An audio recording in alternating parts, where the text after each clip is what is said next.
Okay. We were discussing about this last time. We stopped at on-the-job training that was done.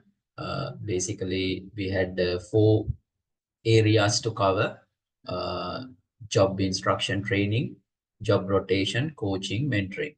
All those were done last time. And today we have to discuss about the next step. Uh, Still, we are discussing about the research, training methods and techniques. Next, we have to discuss about this, that is classroom training or classroom development, uh, development using the classroom technique. Right. So basically, we have these things. We'll take one by one. Right. So classroom training. Basically, this refers to the program that conducted outside of the normal work setting. That is very simple. Classroom is totally outside uh, technique, which is out from the original job station. Uh, as you know, classroom can be any space away from the work site, such as company cafeteria or a meeting room, right? Not necessarily be the classroom like yours in your university. Sometimes when it be, because we are talking about uh, the HRD, training and development, or HRD in the organizational setup. Since we are now in the university premises, and the context is in our case, our context is the university. So when it comes to the classroom, you imply that the classroom is like yours, right? So, but when it comes to the organizational context, obviously the classroom may be a cafeteria or a meeting room or a open floor area, or maybe an outside, uh, uh, uh, something like an open theater or something like that, right? So open area. So classroom may be any place, but by definition, or literally, it may be outside. Uh, it must be outside of the original workstation. So that is a classroom. Large organizations maintain separate place, which is called training centers, as you know. Most large scale organizations having the training centers, having the whole facilities along with the fully equipped tables and chairs.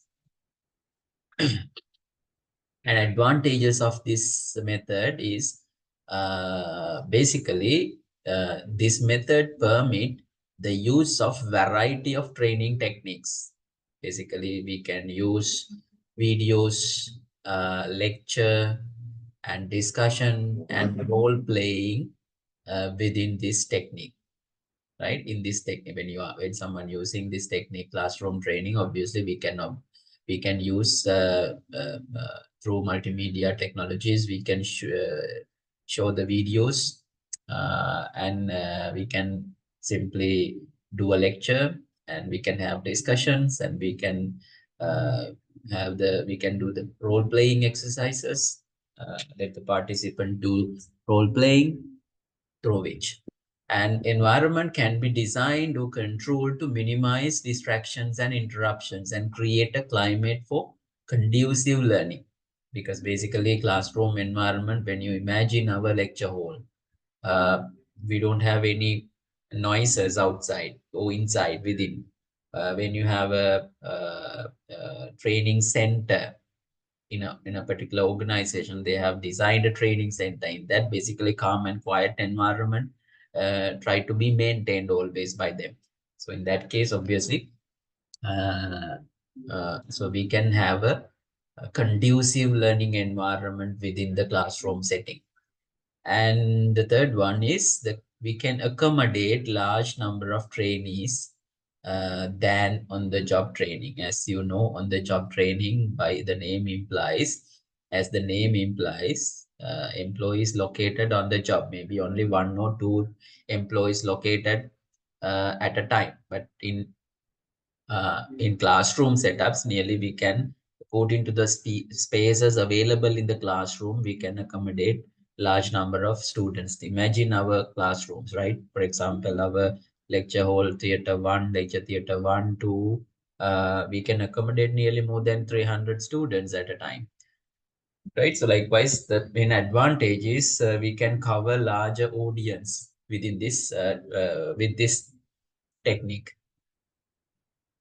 Disadvantage or limitations is it increases costs such as travel and other rental or purchase and maintenance of rooms and equipment. For example, if we don't have a let's say classroom in our organizations, obviously we need to request a classroom from a school or from a university or from an auditorium or from an auditorium maintained by a university or a specific educational institute.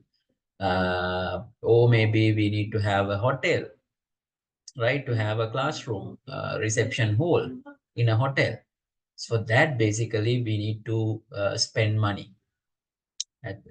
For example, if you take a hotel reception hall, obviously you have to spend a thousand and south thousand rupees for that when it comes to Sri Lankan rupee terms. So that increased the cost. But when it comes to because this is always comparable compared to the on the job training, right? So all the limitations occur or all the limitations created when compared to the on the job training, right? So on the job training, when we do the training on the job, obviously very less cost incurred, because as you know, if one particular employee is there, they need to be located in the original job, and while get something done through them, we train them, right? But this classroom method is totally different. We need to locate all the job incumbents into the outside stations, outside places. Maybe we need to accommodate many employees for them. Maybe if they are given a training allowance, for example, to motivate the participation, we can allow them. We can give them a training allowance, right? So in that case, that is a cost, whole arrangement cost, transport cost, meal cost, and some allowances, motivation allowances to participate for the participation. Uh, so huge costs need to be incurred. That's a limitation. And dissimilarity of the job setting making transfer of the training more difficult, because as you know, we explain the job related things. Because as you know, we since we are doing a training or development initiative, obviously we are talking about the job related things, even though the employees or the trainees or the learners are located outside in a classroom setting, right? So we basically discuss about the job related things.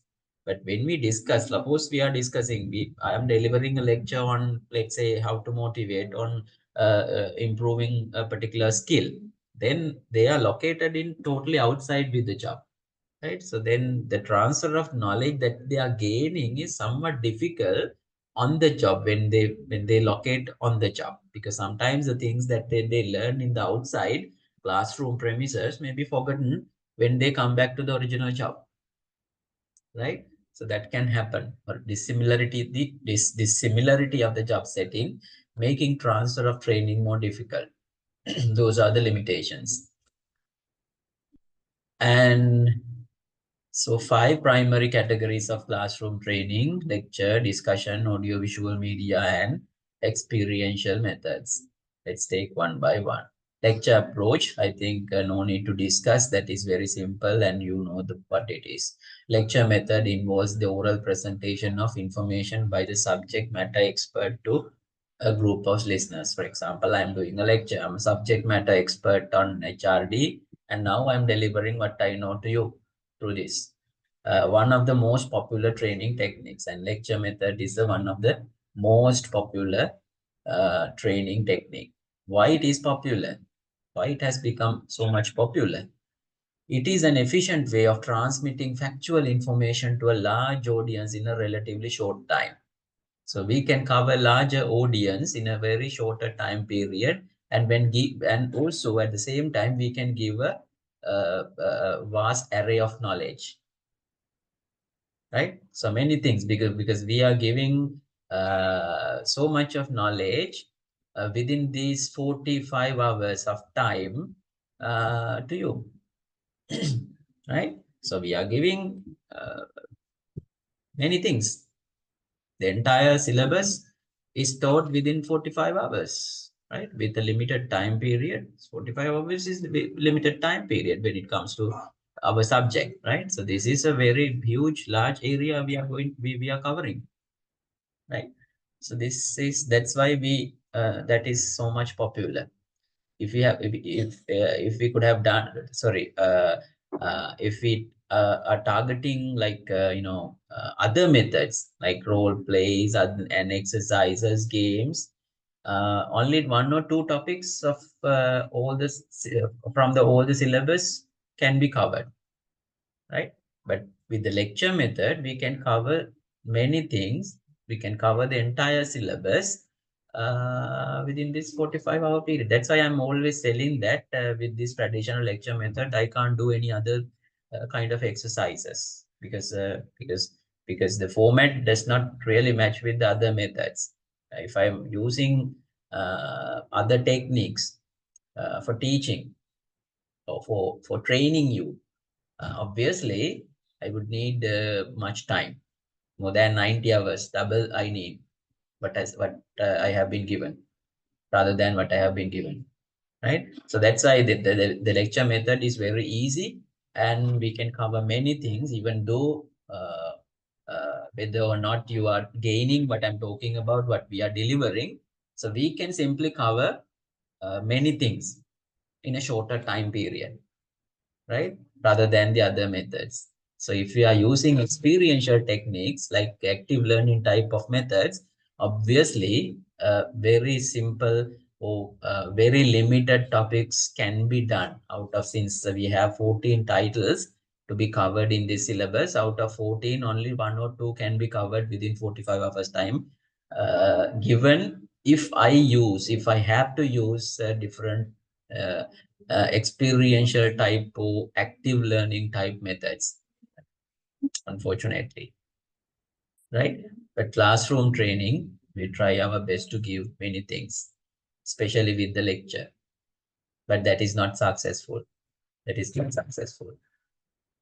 The lecture can be an effective way to facilitate the transfer of theories, concepts, procedures, and other factual material when used in conjunction with visual aids such as slides, charts, maps, and handouts. Right? So we are using those things. We are using slides, charts, maps, some videos, handouts. This is treated as a handout, and with those, we can cover many things: theories, concepts, procedures, everything.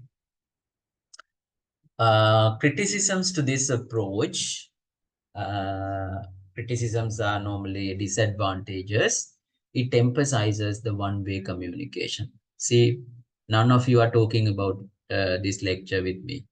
None of you are raising any questions. None of you are responding to my questions, right? I have to wait nearly 5 to 10 minutes to get an answer from you if I ask a question, right? It's only one way communication. I'm only talking. But with active form of learning methods, not me, uh, that I am supposed to talk, right?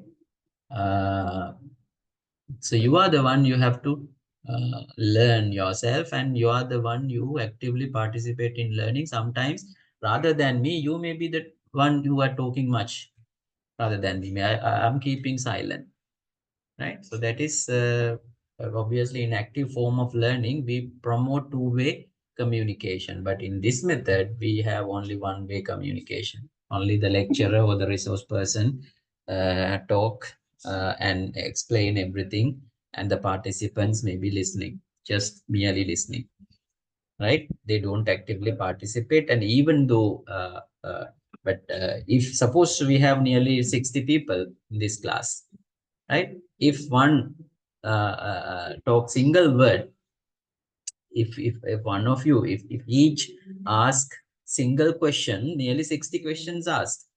But I can't allow you to ask many questions, right? Because I need to manage my time.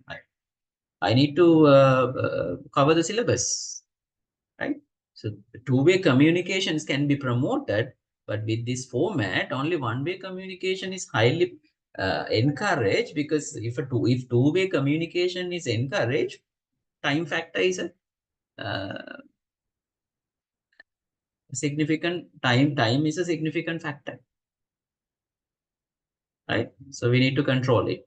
So therefore, always by default, uh, we promote only one-way communication, right? And at the same time, participants also do not motivate to have two-way communication. Just, they are passive learners. They are passive trainees. They are motivated to be passive learners with this, because the system, the method itself create you as passive learners, which means that you are not uh, motivated to become active learners by this method, by this structure of this traditional lecture method. Lecture method reflects the traditional authority structure of the organizations. So what is traditional authority structure? That is top down, right? Top management has the highest authority. When you go down from the top, authority decreases. Level of authority decreases. Likewise, I have the more authority and you have the less authority, right? The lecturer has the authority and high powers, and you have the low powers in the sense that authority, right? So you can't become the lecturer's level, right, with this method. But when it comes to the group discussions and role plays, obviously uh, you can come to a certain level up to the resource person's level, right? So that is motivated by default. But with this method, always the lecturer or the trainer have the highest authority and the participants has the lower authority, right? So think about the situation where a training occurs through lecturing, right? So anything can be told, anything can be told, anyone can be, asked some questions, anyone can be criticized who are in the audience, right, by the resource person, which means that highest authority or the power vested in the resource person by default, right? And also promote negative behaviors such as passivity and boredom, negative behaviors of the participants. See how many, I don't know how many of you are actively listening to my lecture now, right? Maybe sometimes majority of you are doing other things rather than just switching on your mobile phones and, just linking into the Zoom, and you may be doing other things sometimes, right? So you are passive learners. If I'm continually doing the session through for 3 hours, obviously you are bored, right? You become passive learners and you obviously uh, take your attention out to the lecture, right? So that is this method all obviously by default promote the negative behaviors of the participants. And the last one is lack of sharing of ideas among the trainees. And also uh, uh, among you, the sharing ideas is again discouraged. You can't be talked among you or between you, trainees yourself, trainees themselves uh, are not motivated to talk, right? Only two-way, and but lateral communication is not encouraged, motivated, right? Upward, only downward communication is motivated. That is from top to bottom in the sense that lecturer talks and you are listening. And lateral communication, which means that between you and your colleagues, the communication between you and your colleagues are not motivated, right? So lack of sharing of ideas among the training is there with this method. So those are the criticisms or disadvantages of this method. And discussion method is obviously, as the name implies, we promote discussions among the trainees, among the learners, right? The trainer in two-way communication with the trainee. Sometimes this is two-way communication from top to bottom, bottom to top, and at the same time lateral in between communication. Right? So when you have a discussion, those all three forms can be seen. The trainees in communication with each other. So that's why two-way is from bottom, top to bottom. That is the trainer and the trainees. Bottom up, trainees and trainer. Lateral, trainees themselves. Right? So discussion method offers trainees an opportunity for feedback, clarification, and sharing points of view. All these are encouraged. So you can provide feedback in the sense that bottom up, right? For example, I am sharing my knowledge with you, then you can provide a feedback, whether you understood or not. That is, giving knowledge or delivering a lecture is top down, and you are responding whether you understood or not, or maybe you can raise questions on what I'm telling about. That is bottom up. That is feedback. And also you can share ideas. That is lateral among your trainees, with your trainees, fellow trainees, you can share ideas. So maybe you can share your ideas with the trainer, right? So those can be there. Oh, those points, those advantages or plus points are there with the discussion method. Right. So the success of the discussion method is dependent on discussion is highly successful when you are encouraged to ask direct questions or reflective questions and open-ended questions. The ability of the trainer to initiate and manage the class discussion by asking following types of questions. Right. So when you have a discussion, obviously, suppose you are the trainer. Sometimes in the future, you may be the trainers. Right? So these things that we are talking about, these contents that we are now learning, may be really helpful for you to become a trainer. Right? So in a discussion, obviously, when you are handling a discussion, you need to uh, develop in these three areas for asking questions. Yeah. Simply, you can ask direct questions, yes or no questions, or maybe you can ask reflective questions. What you understand? What you understand from this? What are the opinions? What I'm talking about? That is reflective questions. How you feel about it? So when you ask this type of how question, obviously that is a reflection. So to the answer, you need to add your own opinions. For example, I'm telling something, and how you feel about it, and what are you thinking? What are you thinking about it? If this type of things questions are asked, you need to reflect. Reflecting in the sense that you need to add something about what you obtain on the thing that I'm talking about. Right? So simply you need to add your part, reflection. Reflection means what you felt about, what you are feeling about the things that you are now listening or that you are now learning. Right? So that is a reflective question. Simply reflective question can be asked like,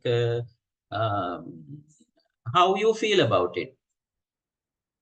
Right? We are talking about a particular theory.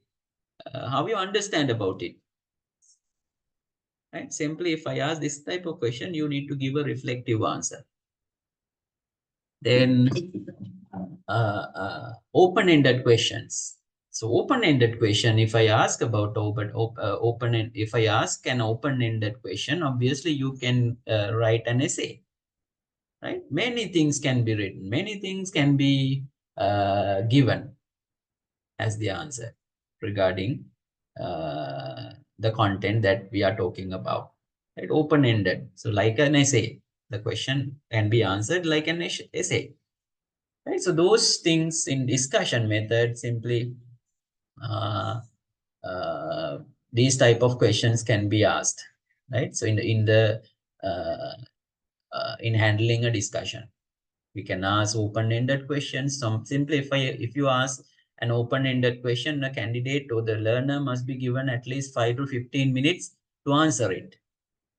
But if you ask a direct question, maybe 1 or 2 seconds can be given to him to answer. Simply narrow question, narrow, simple question is asked that must be responded by yes or no by a few words. The answer can be given.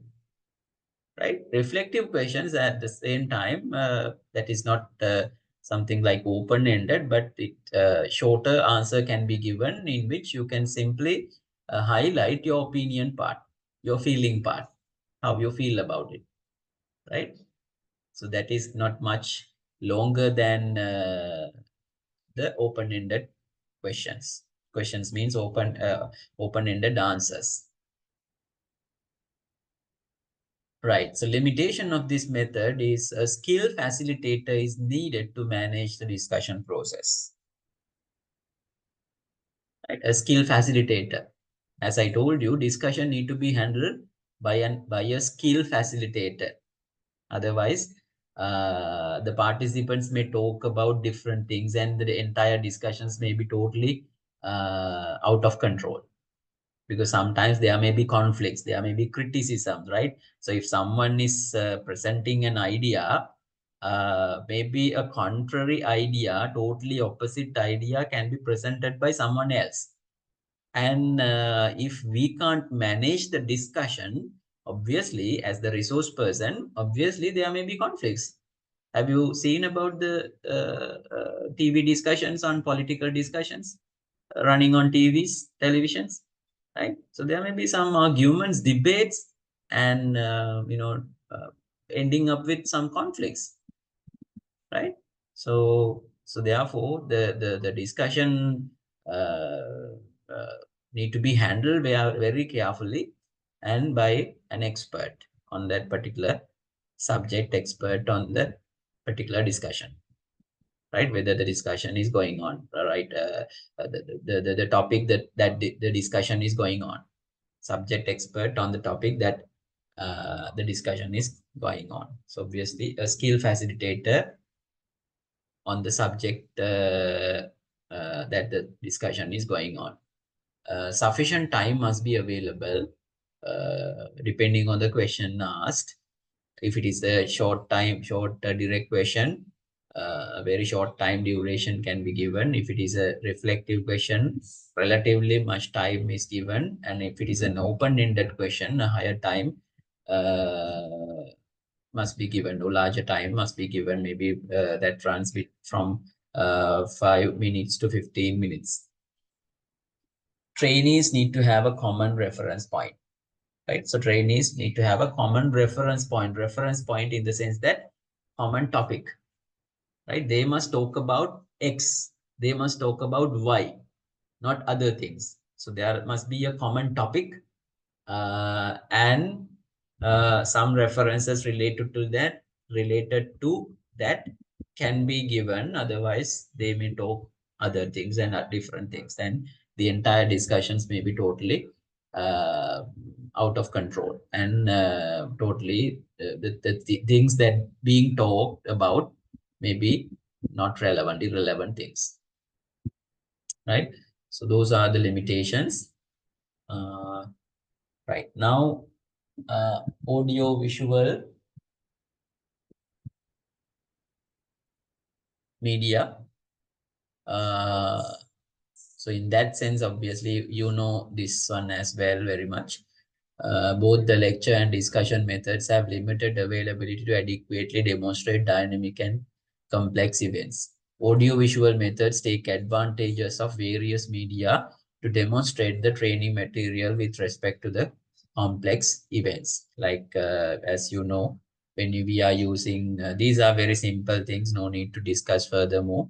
For example, I'm using this slideshow using multimedia or using this Zoom technology to deliver this lecture. And maybe sometimes in some cases I'm using some videos and PowerPoint pictures, and I have highlighted some things and to emphasize the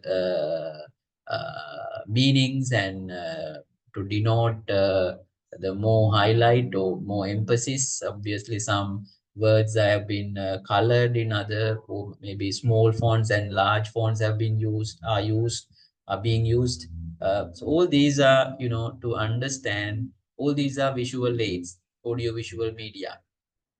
And maybe sometimes this is maybe and also this lecture is recorded, and the audio and video recording is provided to you for further understanding. And again, this lecture method is aided by those audio visual media. So we have basically static media, dynamic media, and telecommunication. So all these three can be used for supporting discussions and the lecture methods. Right. So what is static media? Static media is fixed illustrations that use both words and images.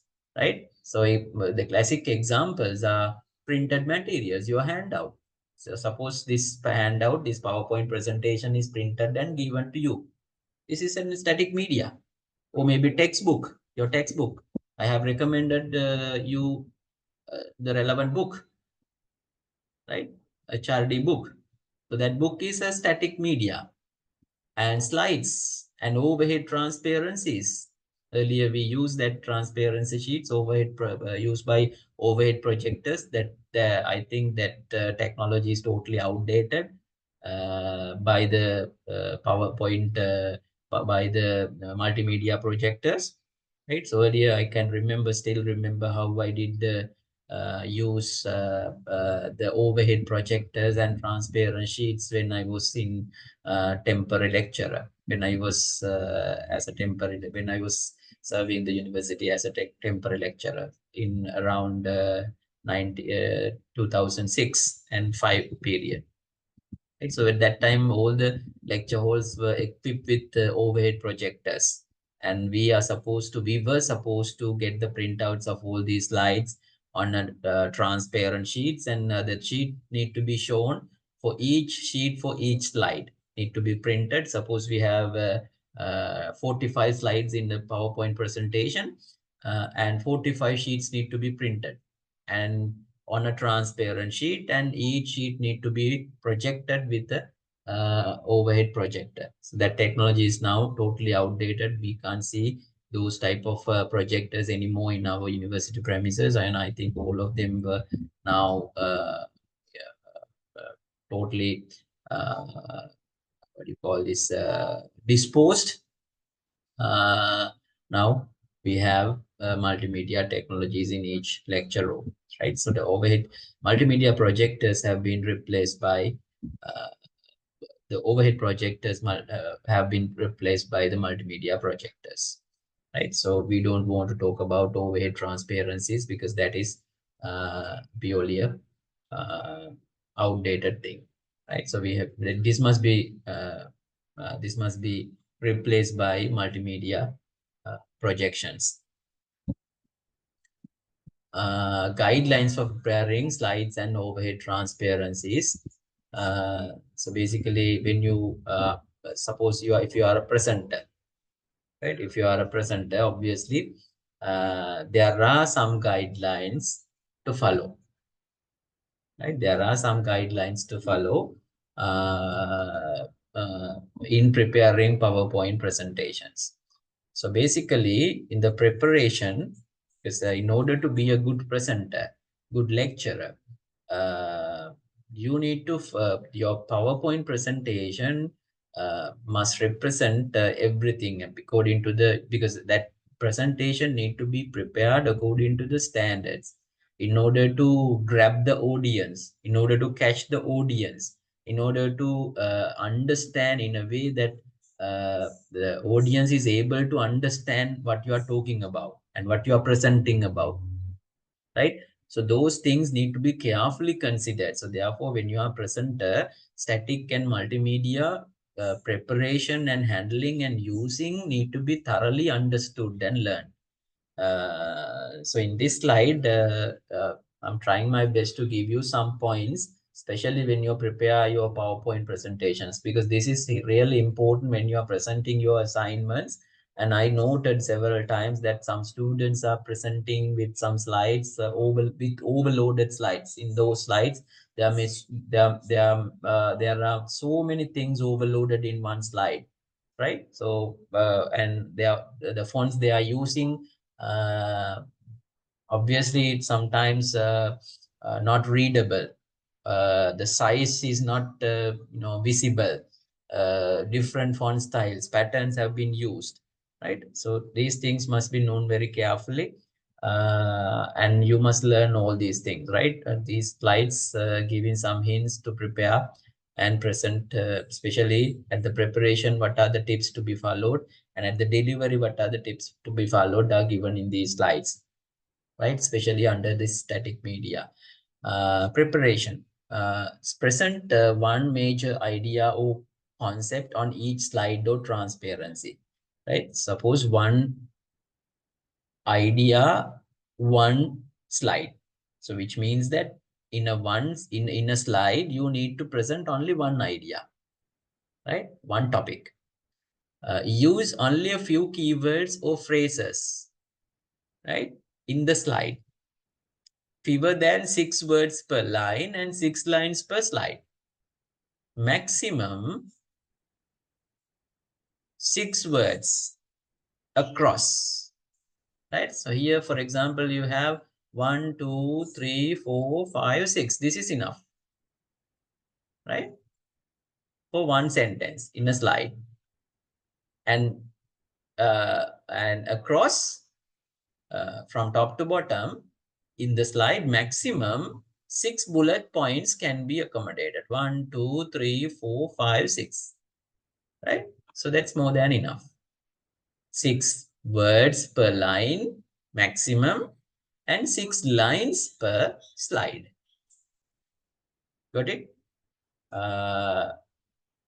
Make sure letters and graphics are large and legible, readable.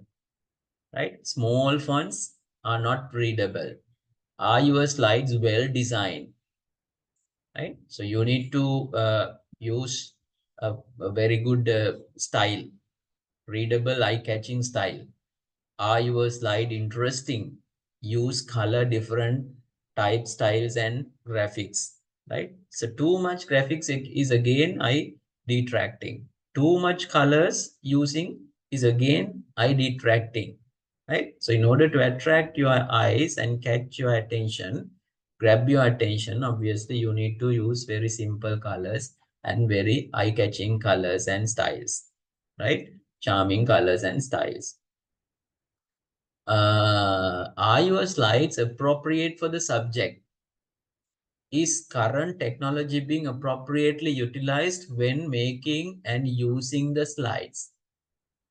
If PowerPoint or similar software used, do the extras like sound, music, clip art, video clips, special graphics add to or detract from the presentation? For example, if you add so many graphics, so many what do you call it, so many videos, so then obviously the reader or the listener or the participant or the trainee may be detracted, may be fed up with with watching many videos in a single shorter time duration, right? So therefore, please be careful to carefully design all these at the preparation, include all these at the preparation. Ensure that the audio, visual, or computer equipment is set up and used properly. For example, you prepared the PowerPoint very carefully and nicely, but sometimes when you go to the presentation, sometimes the setup of the computer may be totally out, or maybe properly that machine properly not working, right? So there may be some detractions and that inhibit your presentation, and time running fast, and sometimes what you expected to present is unable to present with the barriers or with the difficulties with in the technology. So therefore be careful, especially when preparing and delivering all these So for example, when I'm invited for guest lectures or another resource personnel provision, normally I'm using my own computer, and I do not normally use other laptops and other PowerPoint, other, what do you call these, other pen drives. Only what I'm doing is I bring my own personal laptop and plug in their own multimedia projectors to my own laptop, and I'm using my own format. So then that facilitate me to do the lecture or the resource personnel contribution smoothly, because I know what about my computer, and all the setups are of my computer is familiar to me, and technical barriers and the interruptions are no longer existed when I use my own computer, right? So that type of a thing need to be used. Right. At the presentation, have a clear outline for your presentation. Look at the audience, not the screen. I see that some of you, when you are presenting your, what do you call this, assignments, some people read the slides. Some students are reading the slides, right? Because the audience come to see you, not this, see the slides. Because you are an expert on the subject area. Uh, uh, so when you are reading slides, they obviously tend to read the slides rather than focusing on you, what you are talking about, right? So when you are reading slides, so you are not be the good presenter. So in that case, try to look at the audience and always try to get the attention from the audience, not by reading the slides. Ensure lighting and seating are appropriate for all to see the both the presenter and the screen, right? So try to ensure lighting level. Sometimes, as I have noted, some people just come to the audience stage and switch off all the lights uh, to uh, uh, to clearly show the screen, but we don't see any faces in the audiences when you switch off the lights, right? So try to maintain the proper lighting level throughout the uh, session in the classroom that you are delivering your lecture, and at the same time make sure the screen is visible to you, visible to all the participants. And you need to think about all these when you are presenting your assignment as well. Even when you are presenting your assignment, you need to think about all these aspects. Writing level, whether the things that you are presenting is audible to the audience, right? Sometimes when I am evaluating your assignment, I may be in the back rows, right? Sometimes the thing that you are being told is not clearly heard by me when I'm sitting uh, at the back rows, right? So you need to carefully consider about all these things. What you are talking about is heard by the by the participants in the very back rows. Ensure lighting and seatings are appropriate for all to see the both the presenter and the screen. Emphasize information by pointing, right? So emphasize, for example, if I'm talking about this one, I need to emphasize this one. Maybe sometimes you can use a highlighter, or maybe mouse pointer, or maybe mouse pointer pen can be used like this, right? Uh, for example, like this, you can use this to highlight, to point out something like this, right? You can draw pictures, something like this, right? So in order to highlight everything, right? So this, then you can catch, uh, you can simply grab the attention of the audience when you use these type of strategies, right?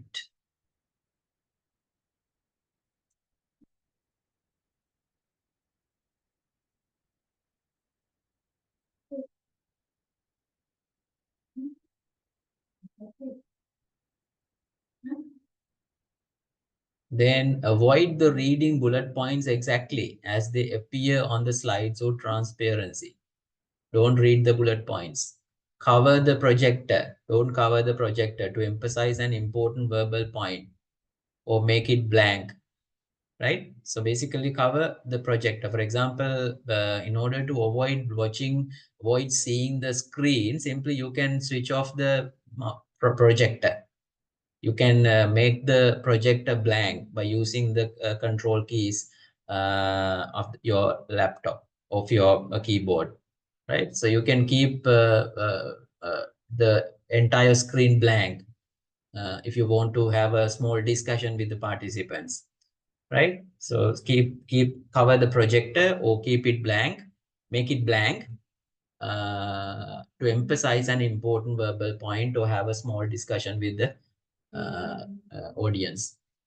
Use two projectors for increased effect when using multiple media. For example, as you have noted, in some halls, in some lecture halls, in some presentations, especially delivered professionally, there are so many projectors installed, fixed in the lecture room, in the hall, maybe in the top, in the back, and on the sides, right? So many projectors in order to have more visibility.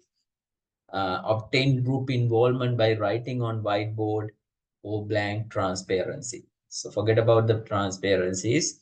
You can simply ask the participants to come to the board and have you can have your own discussions, right? So those things can be done at the presentation. Dynamic media refers to then those are the static media, and when you have the dynamic media, simply audio cassettes. This is a outdated thing. Compact disc is again outdated thing. Film, videotapes, and video discs. All these video discs, tapes, uh, all these things are outdated things. The most popular thing nowadays is the YouTube, right? So you can find so many materials, right? Uh, so many materials with YouTube, right? Simply you can incorporate YouTube videos into your PowerPoint presentation, and simply using those related materials in the YouTube, you can use dynamic media to support your lecture or your discussion. Apart from that, you can use some films. Videos remain one of the most commonly used training technique. HRD professionals can buy or produce themselves these dynamic medias. For example, what I'm doing now is maintaining a YouTube channel, for example, right? So today morning even I posted a video to you to watch it because that was created by uh, by the AI technologies within 5 minutes, right? So we have AI technologies to create some video once the script is, because if you have suppose you need to talk about on something, you need to present on something uh, on a particular area, right? So try to ask to create a content on that by the uh, AI, LLM, large language model. So then that they create the script. Then the script can be transferred into the script can be given to a video creator AI. Then using the script, they create images. And once the images are created, you need to select a narrator based on, because there are narrator models. You can use a model to narrate it. And simply once everything done, then simply the video is created, right? So once everything done, video is created. For all these, nearly 5 to 10 minutes are spent, and you can upload that video into your YouTube channel. right? So there are so many videos. I have given you one of the videos to you that was created in one of my lectures done for the private university at the weekends with the students. At that time, we created that video with the students. Right? So you can simply just watch it. I have sent you that video to your WhatsApp group simply. Uh, and so that is on a particular topic. And for you, for example, and then you have the experience because that I gave you an assignment for to you last time to create a video. And same thing can be done with the latest technologies, and video creation is one important thing to learn on a particular area. That is an activity, and also at the same time in a training activity you can get the participants involvement actively on a particular area rather than just delivering the content uh, to the audience. We can simply ask them to create a video on that particular area, then simply they learn everything by creating that video, right?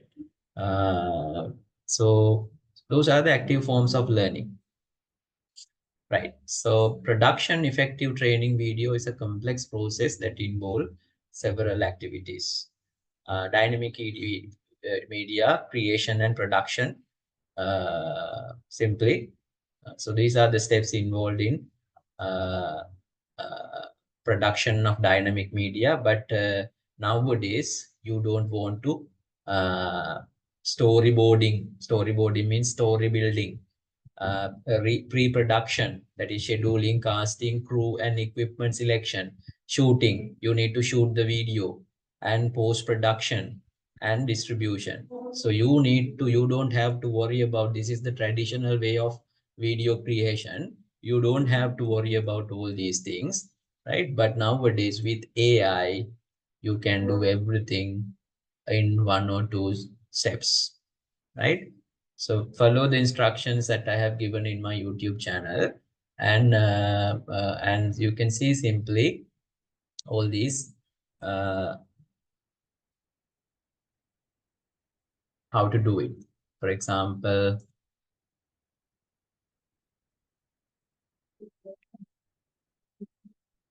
I can show you because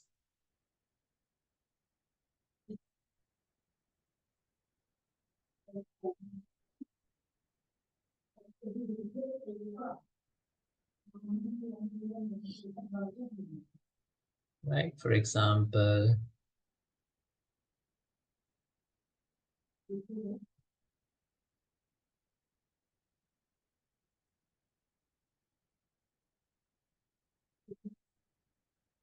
now I have created 81 videos.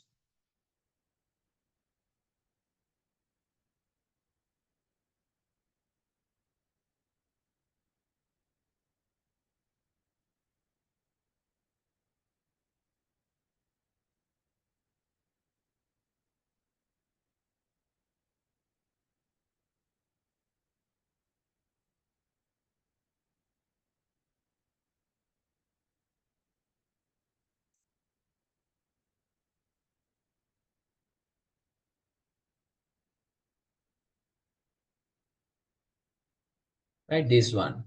This is the one I just shared with you in the morning, and this was totally created by AI. Right, so watch this, and I have provided the link with you. And this one again was created by AI.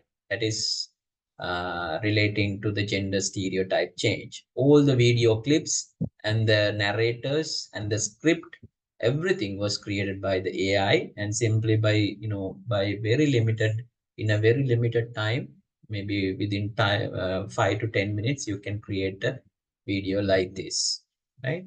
So and this one again. So for example, when we were talking about in a private university at the weekend when I was delivering my lecture, I had to talk about the system model of human behavior. That is a psychological thing. When that was discussed about, so this was nearly updated on around 2000 February 12, 2023. And when this was being discussed, uh, I thought of doing an experiment. So at those days, uh, the AI technologies was becoming very popular, and video creation with AI was becoming very popular. Then I tried to do this, and this was created by again with the same technology, uh, and simply you can watch it as well, right? So you can simply create copy it.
Right.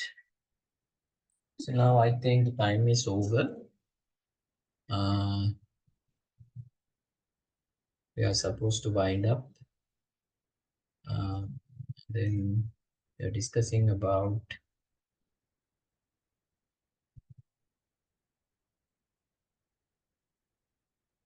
this, how we can buy or produce a dynamic media to support your lecture or discussion.